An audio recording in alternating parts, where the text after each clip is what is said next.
My name is Roger Argente, and I'm the Head of Brass Performance at the Royal Welsh College of Music and Drama. I feel very lucky and proud to have a wonderful team of 24 brass teaching colleagues who specialise on the trumpet, the French horn, the tenor horn, the bass trombone and the tuba.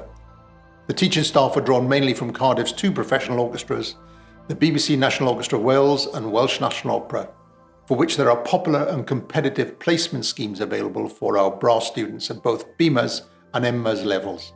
And because we have a fantastic brass band pathway through the BMAS degree, we also offer full places on the cornet, flugelhorn, tenor horn, baritone and euphonium. These past couple of academic years, we have had visits from both national and international performers, ensembles and teachers of the very highest calibre. We had masterclasses from Ben Thompson, tuba at the London Symphony Orchestra, and also from Portugal, superstar Mr. Sergio Carolino.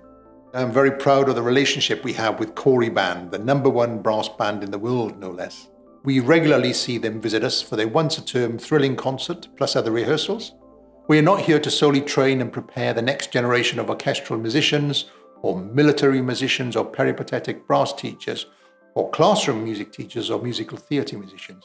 We're here to give opportunities to experience everything and anything, whether it be jazz, early music, music therapy, outreach, arranging, conducting, and many, many more. In consultation with my colleagues, we all passionately believe what we need to give you these opportunities so that you can make informed decisions later and plan and be prepared for what your own musical futures.